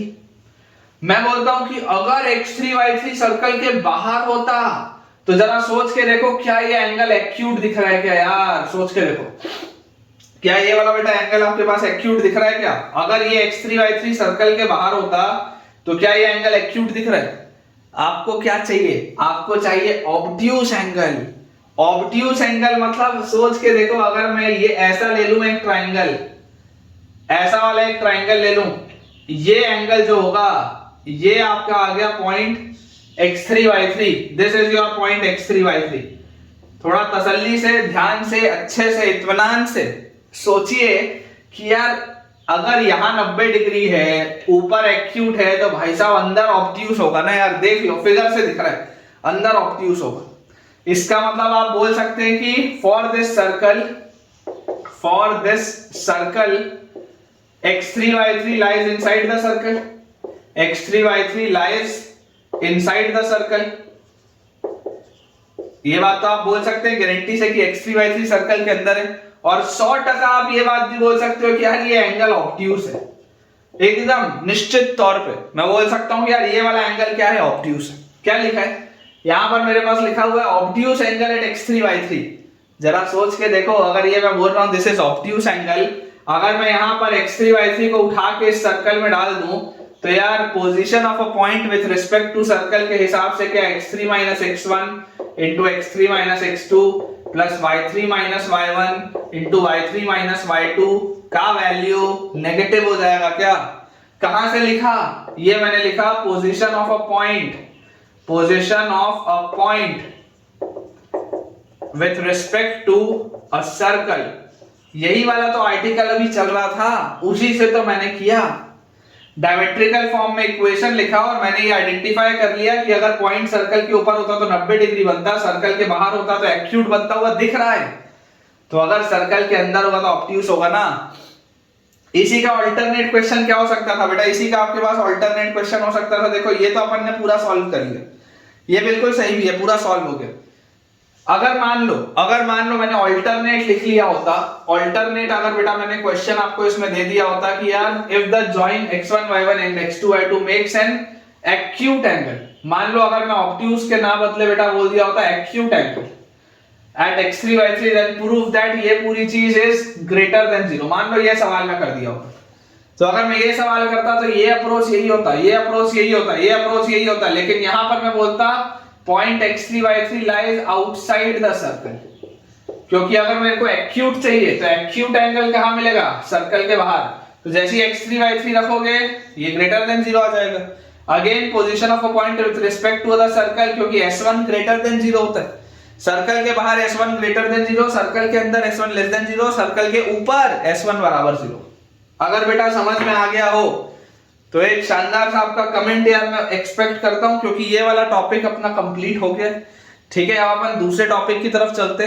पहले मैं ये जो छोटे छोटे से टॉपिक्स है ना बेटा, ये आपको मैं करवा देता हूं, उसके बाद में 1 या 2 लेक्चर इस पे डेडिकेट करूंगा, इनके सारे क्वेश्चन प्रैक्टिस पे। चलिए बेटा, अपना अगला एक छोटा सा आर्टिकल है वो देखते हैं, which is greatest and least distance, greatest and least distance. ठीक है, बहुत छोटा सा आर्टिकल है, greatest and least distance of a point from the circle, of a point from the circle. ठीक है, बहुत छोटा सा आर्टिकल है, इसमें मैं अलग से भी आपको सवाल भी नहीं कराऊंगा, इस पर अपन सवाल लेंगे मिक्स करके बाकी टॉपिक्स के साथ। ठीक है, greatest and least distance of a point from the circle होता कैसा है मैं आपको बता देता हूं। देखिए, आप इमेजिन करिए कि अगर आपके पास एक सर्कल दिया हुआ है और इस, अच्छा बन गया यार सर्कल, ऐसा मेरे को लग रहा है देख के, है ना, सुंदर बना है सर्कल। तो अगर इस सर्कल में बेटा हमें बोला जाता है कि एक पॉइंट है P, एक पॉइंट है P which lies outside the circle. ठीक है, एक पॉइंट है P which lies outside the circle, और ये है इसका भाई साहब सेंटर, ये आपके सर्कल का है सेंटर। अब पहला मैं आपको यहां पर केस लिख देता हूं, this is your case one. Case one, when P lies outside the circle, जब P जो है वो सर्कल के बाहर है, तो आपसे पूछा जा रहा है कि इसकी सबसे ज्यादा दूरी और सबसे कम दूरी सर्कल से कितनी होगी। Greatest and least distance of a point from the circle, इसकी इससे सबसे ज्यादा और सबसे कम दूरी कितनी होगी। तो आप बच्चों सर्कल का इक्वेशन मान लो general x square plus y square plus 2gx plus 2fy plus c equal to 0। This is a general equation of a circle. और इस सर्कल का जो सेंटर होता है वो होता है माइनस जी का माइनस एफ, और इस सर्कल का जो रेडियस होता है वो आ जाता है आपके पास under root of g square plus f square minus c. ये अपने पास चीज होती है। मैं यार यहां से आपको ये बोल रहा हूं कि if this is point P which is x1 y1, if this is point P which is x1 y1, तो यार O से लेकर P तक की दूरी कितनी है? O से लेकर P तक की दूरी जो होगी OP है ना, मॉड लगा लो, हालांकि डिस्टेंस पॉजिटिव ही होता है हमेशा, लेकिन OP की वैल्यू आप बोल दो D, तो D विल बी कितना under root of x1 plus g का whole square plus y1 plus f का होल स्क्वायर। सिंपल सा डिस्टेंस फॉर्मूला अपन ने लगाया, ये आ जाएगा अपने पास। अब आप मुझे बताइए कि अगर सेंटर से इसकी इतनी दूरी है तो इसका मैक्सिमम किसी पॉइंट से दूरी कितनी हो सकती है सर्कल के। इस पॉइंट P से सबसे ज्यादा दूर यही वाला पॉइंट है, ये वाला जो बच्चों पॉइंट P है इससे सबसे ज्यादा दूर तो यही वाला पॉइंट है। मान लो इसको आप M, तो P से लेकर M तक सबसे ज्यादा दूरी है इस सर्कल के, किसी भी आप पॉइंट में और ले लो, किसी भी पॉइंट में सबसे ज्यादा दूर यही है। तो जो ग्रेटेस्ट डिस्टेंस आएगा, ग्रेटेस्ट डिस्टेंस क्या आ जाएगा? ग्रेटेस्ट डिस्टेंस हमारे पास, ग्रेटेस्ट डिस्टेंस बच्चों हमारे पास आ जाएगा PM। PM क्या होगा? PM will be OP plus OM, और OP क्या है? OP तो D है, और OM क्या है? OM तो रेडियस ऑफ द सर्कल। मतलब कि जो ग्रेटेस्ट डिस्टेंस होगा that will B D plus R। Greatest distance इसका क्या हो सकता है? D plus R, where D is the distance between the two points, distance between the center and the external point। ये आपके पास आ जाता है ग्रेटेस्ट डिस्टेंस। सिमिलरली अगर मान लीजिए आपसे ग्रेटेस्ट डिस्टेंस के बाद बच्चों पूछ लिया जाए कि भाई साहब बताइए आपको कि लीस्ट डिस्टेंस कितना है, what is the least distance, तो यार मैं आपको बोलूंगा लीस्ट डिस्टेंस मतलब सबसे कम दूरी। लीस्ट डिस्टेंस मतलब सबसे कम दूरी, तो यार इसकी सबसे कम दूरी तो यहां पर है। Out of all the points of the circle, out of all the points of the circle, the minimum distance of a point is this point has the minimum distance with the external point P। सबसे कम दूरी इसी point की है external point P के साथ। अब अगर बच्चों सबसे कम दूरी इसी पॉइंट P के साथ है, आप मान लीजिए इसे n, for the time being आप मान लीजिए इसे n, तो लीस्ट डिस्टेंस क्या होगा? Least distance will B Pn, और Pn को आप बोल सकते हैं this is OP minus ON, और OP क्या है? OP तो D था, और ON क्या है? ON तो R है। तो यार इसका लीस्ट डिस्टेंस कितना आ जाएगा? इसका लीस्ट डिस्टेंस आ जाएगा D माइनस R। इसका लीस्ट डिस्टेंस बच्चों हमारे पास आ जाएगा D माइनस R। ठीक है, तो यार ये रिजल्ट हमको याद होना चाहिए कि अगर पॉइंट P सर्कल के बाहर है तो जो ग्रेटेस्ट डिस्टेंस आएगा that will B D plus R, जो लीस्ट डिस्टेंस आएगा that will B D minus R, और ये फिगर मैंने आपके लिए बनाई दी है। इसी में एक सेकंड बच्चों केस आ जाता है हमारे पास कि अगर पॉइंट P सर्कल के अंदर हो तब क्या होगा, तो चलिए एक बार उसे भी देख लेते हैं। देखिए इसमें बच्चों अपने पास जो सेकंड केस है, केस 2 अपने पास लिखा हुआ है when P lies inside the circle, inside the circle। अगर बच्चों पॉइंट P सर्कल के अंदर लाई करेगा तो उसका ग्रेटेस्ट और लीस्ट डिस्टेंस क्या होगा सर्कल से? ये आपके पास सर्कल है, और आपके पास अब बच्चों बोला जा रहा है कि पॉइंट P जो है वो सर्कल के अंदर है। पॉइंट P जो है बच्चों सर्कल के अंदर है। ठीक है, इसको अपन थोड़ा सा यहां पर बनाते हैं, इधर बना लेते हैं। This is point P, this is inside the circle, और ये है सर्कल का सेंटर O। अब अगेन मैं बोल रहा हूं कि ये आपके पास जो है बेटा दिया हुआ, ठीक है, ये अपने पास जो बना हुआ है दिस इज OP। तो यहां पर भी देखिए सर्कल का इक्वेशन तो वही है x square plus y square plus 2gx plus 2fy plus c equal to 0। Radius of the circle अभी भी वही है अपने पास under root of g square plus f square minus c. Point P external point अभी भी वही है x1 y1। पॉइंट ओ सेंटर अभी भी वही है माइनस जी का माइनस एफ। ये सब कुछ सेम है। तो distance between the two points, ये जो डिस्टेंस आएगा, डिस्टेंस अपने पास कितना आ जाएगा under root of x1 plus g का whole square plus y1 plus f का होल स्क्वायर, ये अपने पास आ जाएगा। ठीक है, distance will be under root of x1 plus g का whole square plus y1 plus f का whole square, this is d। अब अगेन अगर बच्चों मैं बात कर रहा हूं कि ग्रेटेस्ट डिस्टेंस, कि इस पॉइंट का सबसे ज्यादा दूरी किसी पॉइंट से क्या हो सकता है। इमेजिन करिए ये बेटा आपके पास पॉइंट है, ये आपके पास इमेजिन करिए बच्चों पॉइंट है। तो आप जरा सोच के देखें कि if this is external point m, मतलब if this is your point m जो कि सर्कल के ऊपर ही है, तो आप सोच के देखिए कि इस पॉइंट की सबसे ज्यादा दूरी वाला पॉइंट तो यही होगा इस सर्कल में। और आप कोई भी पॉइंट ले लो, कोई भी पॉइंट ले लो, इससे ज्यादा दूर और कोई पॉइंट नहीं। तो यार मैं आपको क्या बोलता हूं, ग्रेटेस्ट डिस्टेंस अभी भी pm ही है। और pm क्या होगा, pm will be op plus om, और op क्या है d है, और om क्या है r है। तो ग्रेटेस्ट डिस्टेंस तो इस केस में भी d प्लस r ही है। अब d क्या है, d वही है इन दोनों पॉइंट के बीच की दूरी। तो चाहे ये पॉइंट अंदर हो चाहे बाहर हो, आएगा तो वही, ग्रेटेस्ट डिस्टेंस रिमेन्स अनचेंज्ड। लेकिन अगर बेटा मैं बात करूं लीस्ट डिस्टेंस की, तो यहां आपको मजा आएगा, देखिएगा लीस्ट डिस्टेंस। अब इसका लीस्ट डिस्टेंस क्या होगा, इसकी सबसे कम दूरी वाला पॉइंट तो ये है। मान लो ये आपके पास है पॉइंट n, सबसे कम दूर तो यही पॉइंट है। ये जो n है बच्चों, ये इससे सबसे कम दूर है। तो अगर ये इससे सबसे कम दूर है तो लीस्ट डिस्टेंस है pn ही। लेकिन आप pn को क्या लिखेंगे, आप pn को अब लिखेंगे on माइनस op। आप pn को क्या लिखेंगे, pn is on minus op, ये on माइनस op। तो on कितना है, on इज o से लेकर n तक रेडियस r है, माइनस op कितना है, op है d। तो याद करिए बेटा पिछले वाले केस में आपके पास लीस्ट डिस्टेंस आ रहा था d माइनस r, अब आपके पास लीस्ट डिस्टेंस आ रहा है r माइनस d। ठीक है, तो आपको जो मैं इंपॉर्टेंट नोट करके एक बात बता दूं, नोट करके आप लिख लीजिए कि ग्रेटेस्ट डिस्टेंस हमेशा क्या होता है, greatest distance always remains d plus r invariably, चाहे सर्कल के अंदर चाहे सर्कल के बाहर। ग्रेटेस्ट डिस्टेंस तो भाई साहब d प्लस r ही है। लेकिन लीस्ट डिस्टेंस अगर आप देखेंगे, लीस्ट डिस्टेंस, तो लीस्ट डिस्टेंस के लिए बच्चों मैं आपको बोलूंगा आप लिख लो mod of d minus r। Least distance के लिए आप लिख लो mod of d minus r। अगर पॉइंट आउटसाइड होगा सर्कल के, समझना, अगर पॉइंट सर्कल के आउटसाइड होगा तो आउटसाइड के केस में आपके पास क्या आ जाएगा, आउटसाइड के केस में आपके पास आ जाएगा d ग्रेटर देन r।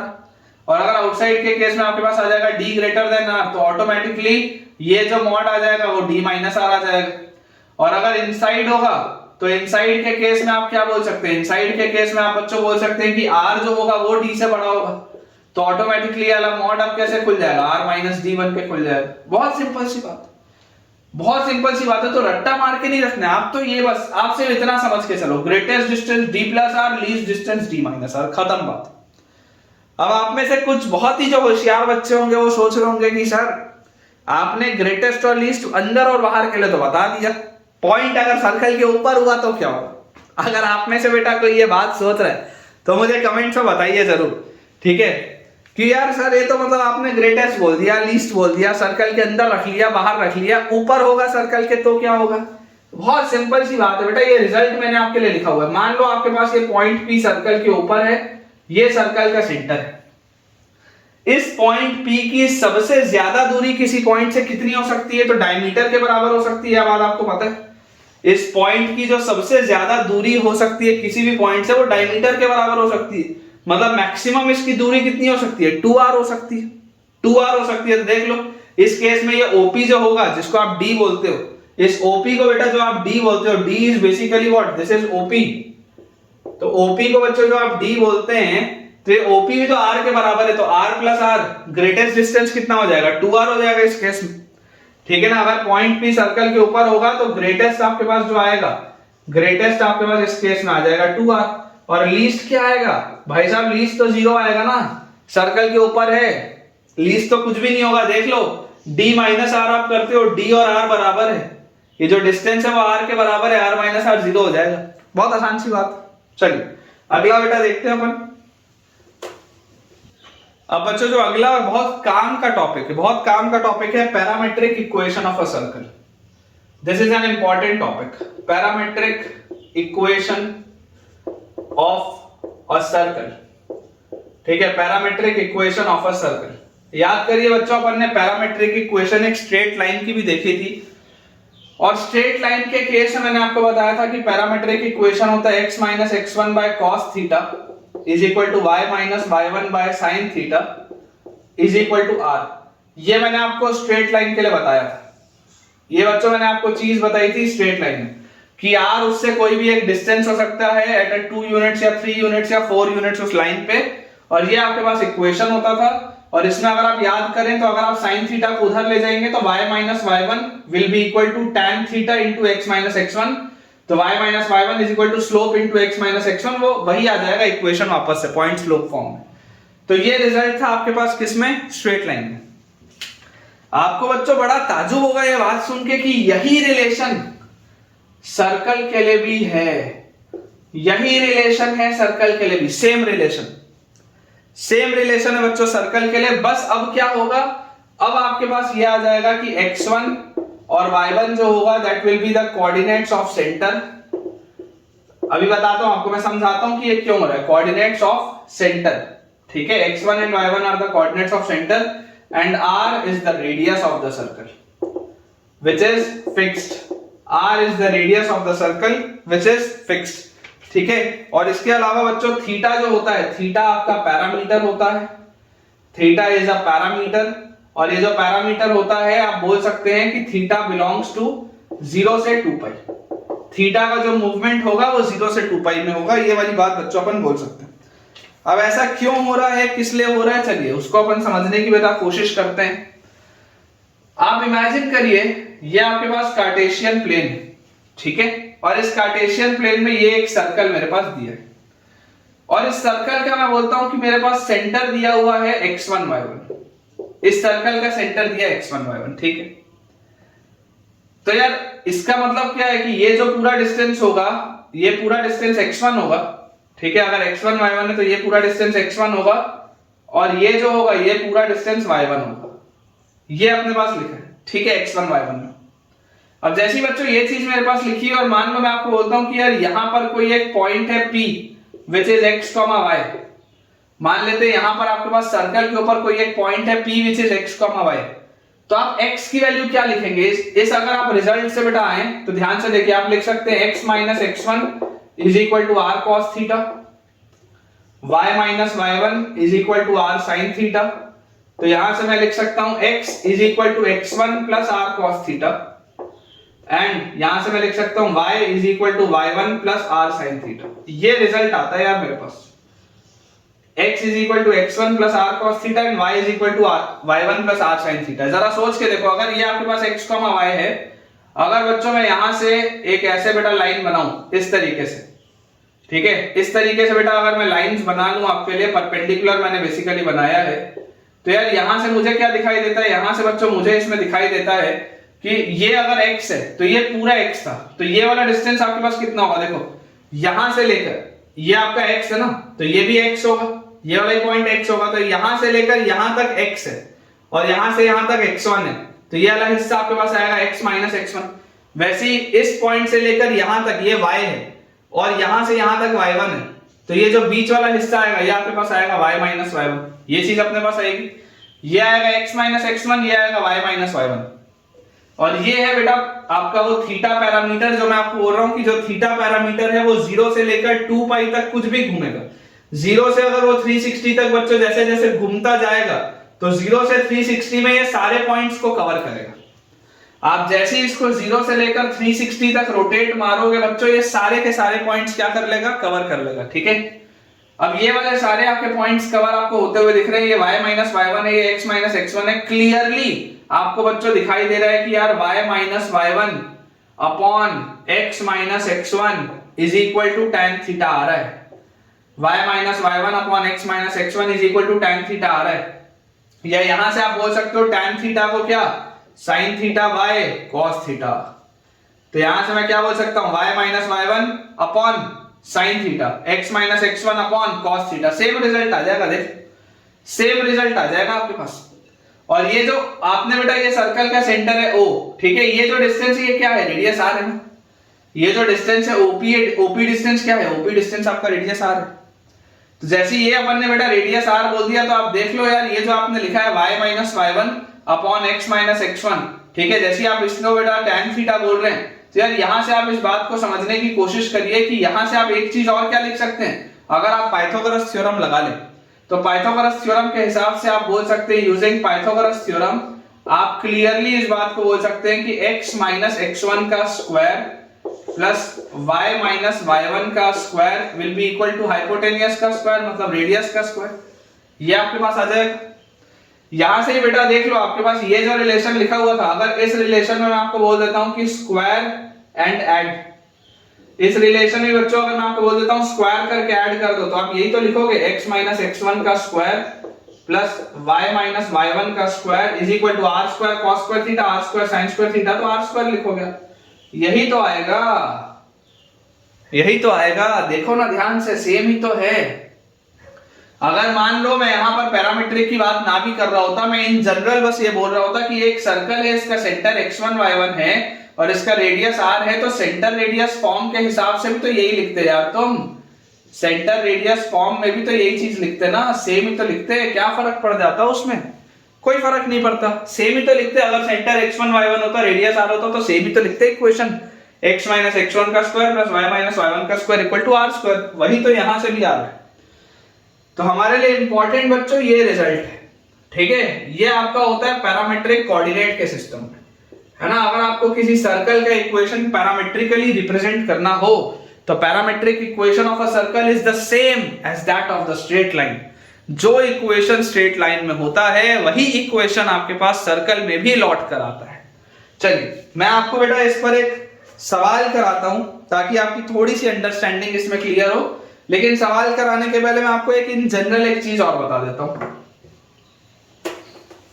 देखिए बच्चों, आपने पोलर कोऑर्डिनेट हमने पढ़े ही है ट्रिग्नोमेट्री में, बहुत आसान सी बात है कि अगर आपके पास एक सर्कल हो, लेट अस से इस तरीके से, जिसका सेंटर है ओरिजिन पे और इसका रेडियस अगर a है, मान लो मैं आपको सर्कल का इक्वेशन बोल दूं x square plus y square equal to a square, तो क्लियरली आप बोल सकते हैं कि इसका जो रेडियस आएगा वो a आएगा और इसका जो सेंटर होगा उसके कोऑर्डिनेट्स हमारे पास आएंगे 0, 0। बहुत आसान सी बात है।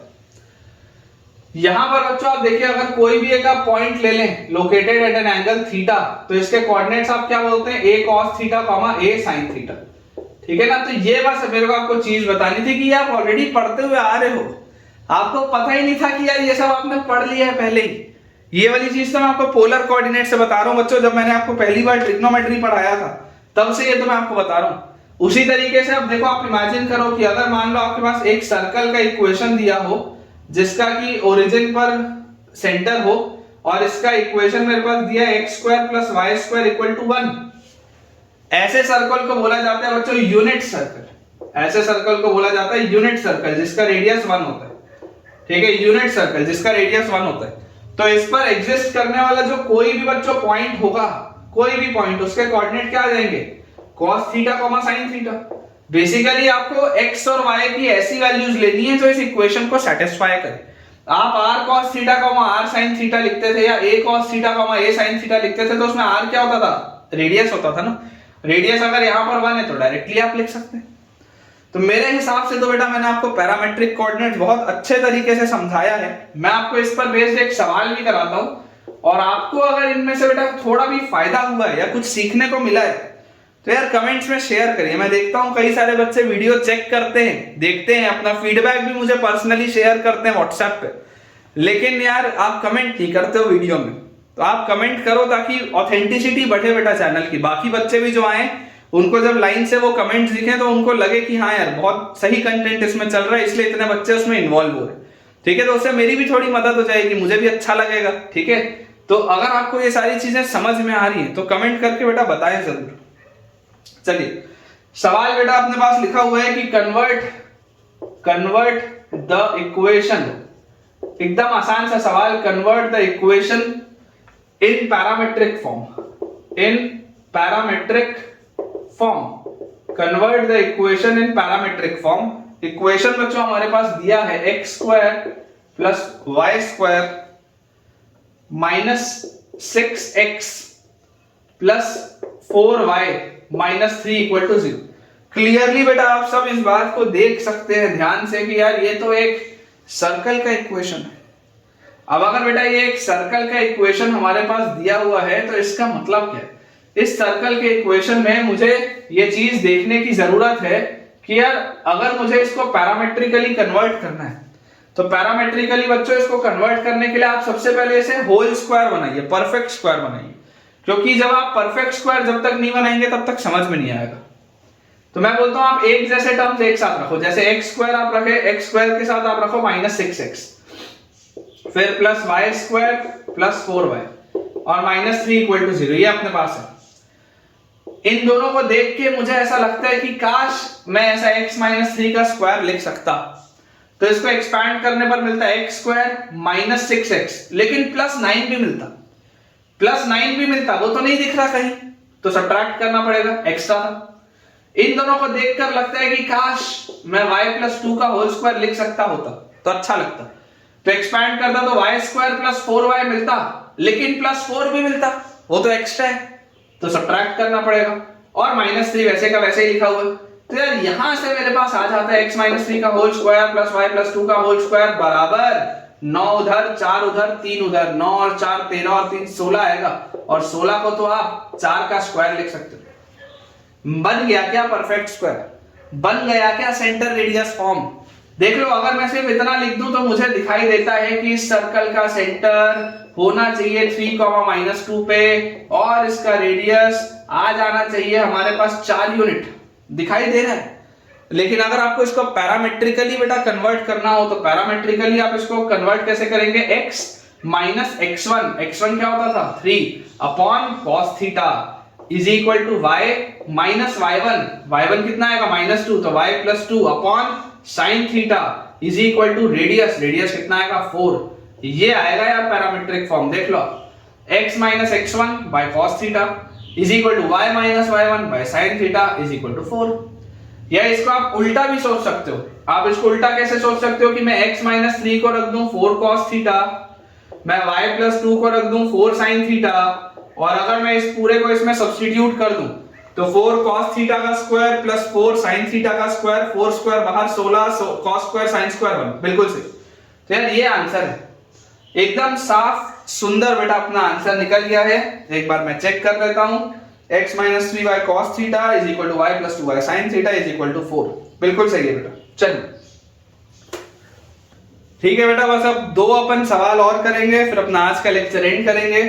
क्वेश्चन अपने पास लिखा हुआ है if a cos theta 1 comma sin theta 1, उसके बाद लिखा हुआ है b cos theta 2 comma sin theta 2, और उसके बाद लिखा हुआ है c cos theta 3 comma sin theta 3। ठीक है, if a b c are the vertices of triangle ABC, if a b c are the vertices of triangle ABC, find the orthocenter, find the coordinates of orthocenter। ठीक है, एकदम आसान सा सवाल। अब आपको जो बात समझ में आनी चाहिए, ऑर्थोसेंटर निकालने के लिए मैंने आपको बहुत सारी टेक्निक समझाई है, लेकिन सारा खेल ऑब्जर्वेशन का होता है। ऑर्थोसेंटर मैंने आपको हमेशा बोला था कि आप कभी भी फॉर्मूला याद मत रखिए ऑर्थोसेंटर का, आपको टेक्निक समझ के चलनी है। ऑर्थोसेंटर निकालने का जो बेस्ट तरीका होता है मेरे हिसाब से वो होता है कि या तो अगर मुझे ऑल्टीट्यूड्स का इक्वेशन मिल जाए तो मैं उनका इंटरसेक्शन पॉइंट निकाल लूंगा, या मैं मेहनत करके सरकम सेंटर और सेंट्रॉइड निकाल लूं। तो मैं बोल दूंगा कि यार सरकम सेंटर और सेंट्रॉइड वाले में मुझे रिजल्ट पता है कि इस तरीके से रिजल्ट आता है, which is H, G and O, और ये आता है 2:1, मतलब कि centroid divides the line joining orthocentre and circumcentre in the ratio 2:1। तो अगर मुझे सेंट्रॉइड मिल जाए और सरकम सेंटर मिल जाए तो भाई साहब मजा आ जाएगा, ये लगता है। अब लिखा है a cos theta 1 sin theta 1, b cos theta 2 sin theta 2 and c cos theta 3 sin theta 3। भाई साहब थोड़ी देर पहले मैंने आपको एक यूनिट सर्कल बताया था। यूनिट सर्कल क्या था? यूनिट सर्कल तो यार ऐसा वाला सर्कल था। ऐसा वाला सर्कल अगर मान लो मैं सोचूं कि यार अगर x² + y² = 1 होता, तो जरा ध्यान से सोच के देखो कि आपने लिया एक पॉइंट यहां पर कोई ले लिया, मान लो थीटा 1, ठीक है, ये थीटा 1 आपने ले लिया। यहां पर मान लो आपने बच्चों एक पॉइंट ले लिया थीटा 2, यहां पर बच्चों मान लो आपने एक पॉइंट ले लिया थीटा 3। ये थीटा 1, ये पूरा थीटा 2 और ये पूरा थीटा 3, मतलब कि मैं बोल रहा हूं this is A, this is B, this is C. देख लो क्या एक ट्राइंगल बनता हुआ दिख रहा है क्या? क्या ये एक ट्राइंगल ऐसा बनता हुआ दिख रहा है क्या यार? मुझे तो दिखाई दे रहा है, मुझे तो दिखाई दे रहा है। देखो इसको शेड भी कर देता हूं, मुझे तो दिख रहा है ट्राइंगल बनता हुआ। और इस ट्राइंगल की खास बात क्या है? इस ट्राइंगल की खास बात है कि देखो इसके जो कोऑर्डिनेट्स हैं, इसके कोऑर्डिनेट्स इस सर्कल को सेटिस्फाई कर रहे हैं। और अगर इसके कोऑर्डिनेट्स इसके सर्कल को सेटिस्फाई कर रहे हैं तो क्या मैं ये बोल सकता हूं this circle behaves as a circumcircle. याद करो solutions of triangle. This circle behaves as a circumcircle for the triangle ABC. Circumcircle कौन सा सर्कल होता था? एक ऐसा सर्कल जो ट्राइंगल के तीनों वर्टिसेस से पास हो। तो ये एक ऐसा सर्कल है जो ट्राइंगल के तीनों वर्टिसेस से पास हो रहा है। तो इस सर्कल का जो सेंटर होता था वही तो सर्कम सेंटर होता था। मतलब कि बेटा सर्कम सेंटर के कोऑर्डिनेट्स क्या आ जाएंगे? Circumcentre will be origin which is 0, 0 and triangle ABC या vertices ABC will lie on the circle x² + y² = 1। ये a है which is cos theta 1, sin theta 1 parametric, b है which is cos theta 2, sin theta 2 again parametric, and c है which is cos theta 3, sin theta 3 which is again parametric. ये अपने पास लिखा है। यही तो ब्यूटी है इस सवाल की कि सर्कम सेंटर मिल गया, और सर्कम सेंटर के अगर मुझे कोऑर्डिनेट मिल गए 0, 0, अब बोलो सेंट्रॉइड क्या होगा? तो सेंट्रॉइड निकालना तो बहुत सरल है। सेंट्रॉइड के कोऑर्डिनेट्स होते हैं सिग्मा x1/3, सिग्मा y1/3।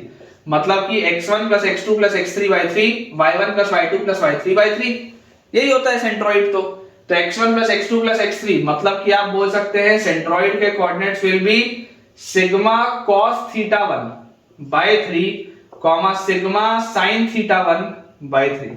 मतलब कि cos theta 1 + cos theta 2 + cos theta 3/3, sin theta 1 + sin theta 2 + sin theta 3/3। Simple, ठीक है। तो सेंट्रॉइड मेरे पास है, सर्कम सेंटर मेरे पास है। तो अगर बच्चों सेंट्रॉइड और सर्कम सेंटर मुझे मिल गया तो अब तो फायदा ही हो गया ना यार। देखो sigma cos theta 1/3, sigma sin theta 1/3, और ये मुझे निकालना है। तो आप इसको मान लो x, y।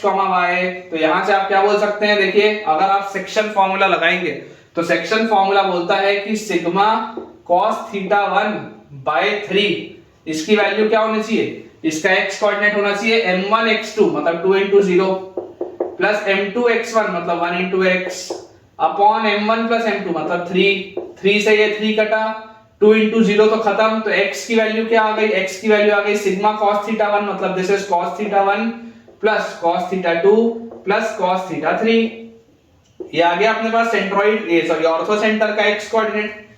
This is the x coordinate of the ortho centre. Similarly अगर आपको बच्चों y कोऑर्डिनेट निकालना हो तो आप क्या बोलेंगे? Sigma sin theta 1/3 is equal to sigma sin theta 1/3 is equal to क्या आ जाएगा अपने पास? जैसे y कोऑर्डिनेट निकालना होगा अपने को तो y coordinate will be m1 y2 मतलब 2 × 0 प्लस m2 y1 मतलब 1 × y अपॉन m1 + m2 मतलब कि 3, ये 3 से ये 3 गया, 2 × 0 खत्म हो गया। तो y की वैल्यू क्या आ जाती है? y की वैल्यू आती है sigma sin theta 1 which gives us sin theta 1 plus sin theta 2 plus sin theta 3। ये आएगा यार रिजल्ट। मतलब कि बच्चों जो ऑर्थो सेंटर आपका होगा उस ऑर्थो सेंटर का x कोऑर्डिनेट होगा सिग्मा cos थीटा 1 और इस ऑर्थो सेंटर का y कोऑर्डिनेट होगा sigma sin theta 1। I hope ये सवाल आपको अच्छा लगा होगा, ठीक है। और मेरे लाख बोलने पर भी अच्छा लगने पर तुम कमेंट में तो बताओगे नहीं, तो इसे भी मत बताना, कोई दिक्कत नहीं। चलिए एक आखिरी सवाल देखता हूं, उसके बाद अपना आज का लेक्चर एंड करेंगे। चलिए लास्ट सवाल बेटा अपने आज के लेक्चर का है, P is the variable point, P is the variable point, P is the variable point on the circle, P is the variable point on the circle x square plus y square plus 2gx plus 2fy plus c equal to 0। इस पर बच्चों लाई करता हुआ एक variable point है P with center at C, with center at C। फिर लिखा है CA and CB, CA and CB are perpendicular from C, CA and CB are perpendicular from C on x-axis and y-axis, on x-axis and y-axis, on x-axis and y-axis respectively, on x-axis and y-axis respectively, so that the locus, so that the locus, so that the locus of centroid, so that the locus of centroid of triangle PAB, so that the locus of centroid of triangle PAB is a circle with center, is a circle with center, is a circle with center at the centroid of, at the centroid of triangle CAB, is a circle with center at the centroid of triangle CAB and radius equal to, and radius equal to, and radius equal to 1/3 of the radius of the given circle, radius equal to 1/3 of the radius, 1/3 of the radius of the given circle, of the given circle। ये अपने पास बच्चों सवाल है। अब ये सवाल difficult नहीं है, लेकिन ये सवाल थोड़ा सा लंबा है, डिफिकल्ट नहीं है। थोड़ा सा लैंग्वेज भी बच्चा कंफ्यूज हो जाता है, लेकिन मेरे हिसाब से लैंग्वेज भी आसान है, सिर्फ सवाल लेंदी है, कोई दिक्कत नहीं है। देखिए स्टेप बाय स्टेप पढ़ते हैं। कोई भी बेटा जब लंबा सवाल लिखा हो ना, आप उसको स्टेप बाय स्टेप ब्रेक करके पढ़िए। क्या लिखा है? P is a variable point on a circle, एक जनरल सर्कल है। ठीक है भाई, बना लिया मैंने एक जनरल सर्कल। अब इस जनरल सर्कल के अंदर मुझे बोला जा रहा है कि कोई एक पॉइंट है P। लो भाई ये भी बना लिया, एक जनरल सर्कल के अंदर पॉइंट है P with centre at C। इसका मान लेते हैं बच्चों, सेंटर अपने पास दिया हुआ है C, ये भी मान लिया। इतना तो देखो पहली लाइन आपने ब्रेक कर ली। अब लिखा है CA and CB are perpendicular from C on the x axis and y axis. तो अब आप क्या करें? अब आप कार्टेशियन प्लेन भी बना लें। ठीक है, आपने ये कार्टेशियन प्लेन भी बना लिया, x एक्सिस बना लिया, y एक्सिस बना लिया। अब आपको बोला जा रहा है CA and CB are perpendicular from C on x axis and y axis. आपने C से ये परपेंडिकुलर ड्रॉप किया x एक्सिस पे, इसे आपने बोला CA। आपने परपेंडिकुलर C से ड्रॉप किया y एक्सिस पे, आपने इसको बोला B, CB। तो देखो लिखा हुआ है CA and CB are perpendicular from C on x axis and y axis respectively. Second line भी हमने ब्रेक कर दी। Show that the locus of the centroid of triangle PAB, किसका locus? Locus of the centroid of triangle PAB। तो सबसे पहले आप देखो ट्राइंगल PAB है कौन सा? यार ये है भाई साहब ट्राइंगल PAB, तो है ना, ये आपका ट्राइंगल PAB है, ये आपका ट्राइंगल PAB है। इसके सेंट्रॉइड का लोकस, इसके सेंट्रॉइड का लोकस। तो देखो सबसे पहले आप कोऑर्डिनेट्स लिखो। P एक वेरिएबल पॉइंट है, इस वेरिएबल पॉइंट के कोऑर्डिनेट्स आप मान लीजिए फिलहाल x, y, या चलो x, y मत मानो, इसको क्या मानना है मैं अभी आपको सिखाता हूं। एक अच्छा अप्रोच बताता हूं, सिखाता हूं। यहाँ स्टार लगा लो, यहाँ पे आपको एक मैं बढ़िया चीज सिखाता हूं, कोई दिक्कत नहीं। ये आपके पास देखो क्या था? General equation of a circle था। General equation of a circle which is x square plus y square plus 2gx plus 2fy plus c equal to 0। This is the general equation of a circle. इसके centre का coordinate क्या होगा? इसके centre का coordinate होगा -g, -f। इसके centre का coordinate हमारे पास आएगा -g, -f। अब जरा सोच के देखो, अगर ये -g है तो इससे परपेंडिकुलर आपने ड्रॉप किया तो दिस विल बी -g, 0। अगर ये माइनस एफ है, आपने इस पे परपेंडिकुलर ड्रॉप किया तो this will B 0 minus F. इतने में तो कोई डाउट नहीं होना चाहिए। मैं आपको अभी थोड़ी देर पहले बेटा एक चीज सिखाया हूं। क्या मैंने आपको सिखाया है कि देखो अगर ये सेंटर सी है और अगर ये पॉइंट पी एक्सटर्नल पॉइंट है, मतलब सॉरी ऑन द सर्कल वाला पॉइंट है, तो बच्चों मुझे आप जरा सोच के बताइएगा ध्यान से कि क्या ये रेडियस आर होगा? क्या इसका रेडियस आर क्या होगा? Radius r will be under root of g square plus f square minus c. ये रेडियस आर होगा सर्कल का, सीपी जो होगा। तो ये पॉइंट P के कोऑर्डिनेट्स जिसमें मैंने आपको स्टार लगवाया था, क्या मैं पॉइंट P के कोऑर्डिनेट्स ऐसे बोल सकता हूं क्या पैरामेट्रिक फॉर्म से? अगर इसको मैं थीटा मान लूं तो पैरामेट्रिक फॉर्म से देखो मैं क्या बोल सकता हूं, this will be minus g plus r cos theta, minus g plus r cos theta. ये बोल सकते हैं क्या minus g plus r cos theta. और इसके y कोऑर्डिनेट को मैं क्या बोल सकता हूं, minus f plus r sine theta, minus f plus r sine theta, ऐसा बोल सकते हैं क्या? P के कोऑर्डिनेट्स आ जाएंगे अपने पास minus g plus r cos theta और y कोऑर्डिनेट अपने पास आ जाएगा minus f plus r sine theta. बहुत आसान सी बात है, इसीलिए स्टार लगवाया क्योंकि पैरामेट्रिक का भी मैं आपको एक जबरदस्त इसमें यूज दिखाऊंगा।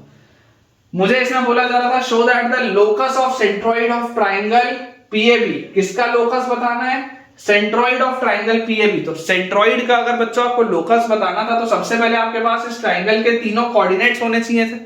देखिए A भी मिल गया, B भी मिल गया और P भी मिल गया, तीनों कोऑर्डिनेट्स हैं। तो यार ट्राइंगल PAB की अगर मैं बात करूं, ट्राइंगल PAB की, तो इसमें P के कोऑर्डिनेट्स आपके पास आ जाते हैं minus g plus r cos theta, comma minus f plus r sine theta. फिर A के बच्चों कोऑर्डिनेट्स अपने पास आ जाते हैं माइनस जी कॉमा जीरो।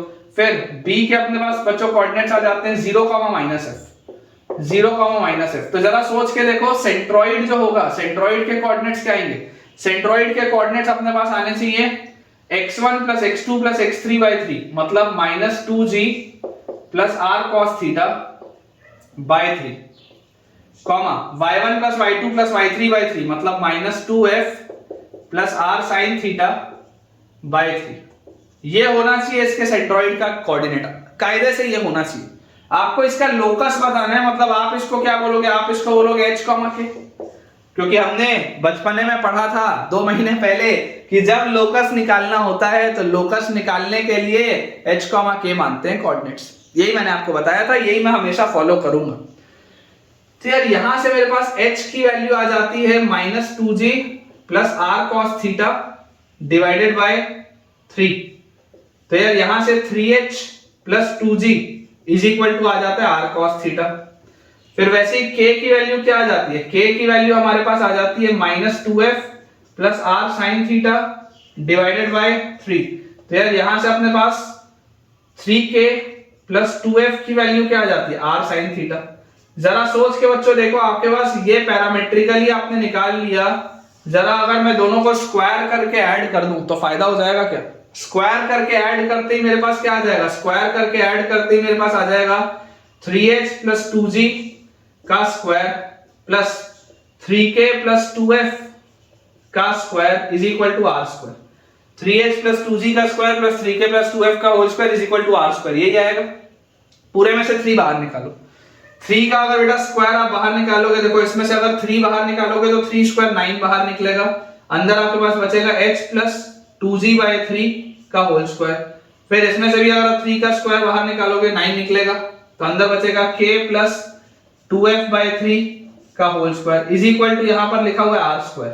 तो यार यहां से मेरे पास देखो रिलेशन क्या हो गया? फाइनली मेरे पास जो लोकस आ रहा है that comes out to be x plus 2g by 3 का whole square plus y plus 2f by 3 का whole square is equal to, ये 9 नीचे चला जाएगा तो आर स्क्वायर बाय 9 मतलब क्या हो जाएगा? आर स्क्वायर बाय 9 मतलब आर बाय 3 का होल स्क्वायर। ये अपने पास आएगा, देखो this is the required locus. ये अपने पास लोकस आएगा। मैंने यहां पर r लिखा है, r की जगह आप चाहें तो root of g square plus f square minus c भी लिख सकते हैं, कोई दिक्कत नहीं। मैंने ये r लिख दिया था, आप चाहें तो root of g square plus f square minus c लिख सकते हैं। क्या लिखा है? Show that the locus of centroid is a circle. दिख रहा है सर्कल है?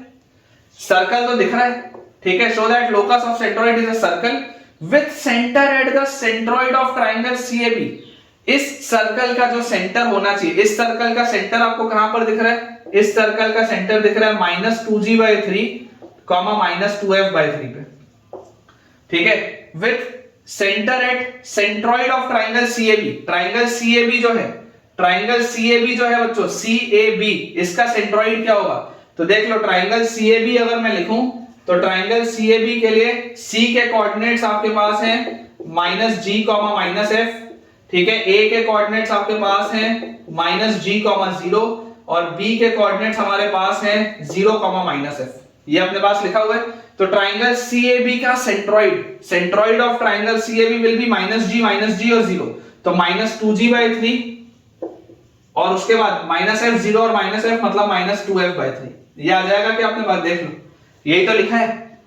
With centre at the centroid of triangle CAB, ये जो ट्राइंगल सीएबी है इसका सेंट्रॉइड ही तो इसका सेंटर आपको दिखाई दे रहा है, देख लो। And radius equal to 1/3 of the radius of the given circle. Given circle के रेडियस का 1/3 होना चाहिए, दिख तो रहा है। गिवन सर्कल का रेडियस r था, इसका रेडियस r/3, मतलब जो हमने किया है वो बिल्कुल सही है, ठीक है। तो ठीक है बेटा, इसके साथ हमारा आज का लेक्चर कंप्लीट होता है। आज हमने 2-3 छोटे-छोटे से टॉपिक्स किए हैं और मुझे उम्मीद है कि आपको बढ़िया से समझ में आया होगा। तो अगर आपको आज का लेक्चर अच्छा लगा है तो आपने मुझसे क्या आज नया सीखा, मुझे कमेंट्स में, मुझे उम्मीद है कि तुम शेयर नहीं करोगे, लेकिन फिर भी आप मुझे कमेंट्स में शेयर करके बताएं कि आपने आज मुझसे क्या नया सीखा।